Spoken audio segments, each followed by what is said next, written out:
It all started a few weeks ago, during one of those rare moments of motivation when I decided to actually clean my room. I was sweeping, getting into the corners when I saw it. It was a faint trail, barely visible, a whisper of dust across the dark wood floor. My first thought was simple, rational even. I must have dropped some powder or maybe some flour from the kitchen had gotten on my socks and I'd tracked it in. I knelt down for a closer look, ready to wipe it away. But as my eyes adjusted, a chill ran down my spine. This wasn't a random spill. The trail, it formed footsteps. Tiny, almost delicate footprints made of dust, leading from the closed bedroom door across the center of the room and stopping right at the edge of my bed. I froze. My mind raced, trying to find a logical explanation. Maybe I'd done it myself and forgotten, but the prints were too small, too distinct. And besides, I live alone, completely alone. My apartment is on the third floor. I always lock my door, a habit ingrained since I first moved out. The windows were shut tight, locked from the inside. There was no way anyone could have gotten in. I spent the rest of the day on edge, checking the locks again and again. I tried to dismiss it, to tell myself I was just tired, my imagination running wild. But the dusty footprints were still there, a silent, unsettling testament. That night was hell. Sleep felt like a distant luxury. Every creak of the old building, every groan of the pipes, sounded like a footstep in the hall. My heart hammered against my ribs with every distant car horn. I kept my eyes wide open in the dark, staring at the ceiling, then darting to the shadows in the corners of my room. Shadows that seemed to stretch and twist, taking on forms that weren't there a second before. I felt like I was being watched, a primal, unnerving sensation that made the hairs on my arms stand up. I pulled the covers up to my chin, as if a thin layer of fabric could protect me from whatever was out there, or worse, whatever was in here with me. I must have drifted off at some point, not into a peaceful sleep, but into a restless, dream-filled state of exhaustion. The next morning, sunlight streamed through the window, and for a moment, everything felt normal. The fear from the night before felt distant, like a bad dream. I got out of bed, ready to laugh it off, ready to clean the floor and erase the silly, spooky mess, but then I saw them, new footsteps, right next to the old ones. They followed the exact same path, starting from the bedroom door, marching silently across the floor, and stopping in the exact same spot, right beside my bed. The blood drained from my face. This wasn't a one-time thing. This wasn't my imagination. Something had been in my room while I slept. Something had stood beside my bed. Days turned into a week, and the pattern continued. Every morning, a new set of dusty footprints.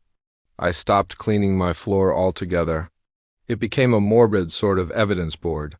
The trails overlapped, creating a pale, ghostly path worn into the dust. I started documenting it, taking pictures with my phone every morning, half convinced I was losing my mind, half convinced I needed proof for, well, I didn't know for who. The police? What would I say? Excuse me, officer, but I think a ghost with dusty feet is visiting me at night. They think I was crazy. My friends noticed the change in me. I was jumpy, sleep-deprived, my eyes constantly scanning my surroundings. I tried to tell my best friend Sarah over coffee one day. I showed her the pictures on my phone. She looked at them, then at me, her expression a mixture of concern and disbelief. She suggested it was a draft or maybe particles settling from the old ventilation system. "There's a rational explanation for everything," she said, squeezing my hand. But her rational explanations didn't account for the shape of a foot. They didn't account for the feeling of being watched. And that's when other things started happening. Small things, at first. An object on my desk would be slightly moved from where I left it. A book I was reading would be on the floor, open to a different page. Then it escalated. One night, I woke up abruptly, feeling a sudden drop in temperature. The air in the room was icy cold, and I could see my breath. My window, which I had triple-checked was locked, was wide open, the curtains billowing gently in the night air. My heart nearly exploded. I didn't move. I just lay there, pretending to be asleep, listening. I heard a sound, a faint, whisper-like sigh that seemed to come from the corner of the room. I squeezed my eyes shut, terrified of what I might see if I looked. It's been a month now. The fear hasn't gone away, but it's changed. It's morphed into a strange, obsessive curiosity. I don't just see the footprints anymore. Sometimes, late at night, when the house is silent and the only light comes from the street lamp outside my window, I see it. A shape in the corner of my room where the shadows are deepest. It's tall and thin, a column of darkness that seems to absorb the light around it. It doesn't move, not in a way you can see, but I know it's watching me. I can feel its gaze, a heavy, patient pressure. I don't know what it is or what it wants. Is it a ghost? A spirit? Something else entirely? The dust on the floor doesn't lie. It tells a story that happens every single night in the silence of my room. Someone or something visits when I'm alone. I haven't moved the bed. I haven't cleaned the floor. Part of me is terrified, screaming at myself to pack a bag and leave, to never look back. But another part of me, a darker, more inquisitive part, needs to know. I've started leaving things out. A glass of water on the nightstand, a small bell on the doorknob. Anything to see if it will interact, to get some kind of reaction, some clue as to what it is. The footprints are my only connection to this visitor. They are my proof. They are my map. And I want to see where the path leads. I want to see where it stops. Tonight, I'm not going to sleep. I'm going to wait. I'm going to watch the corner of my room, and I'm going to follow those dusty footprints with my eyes.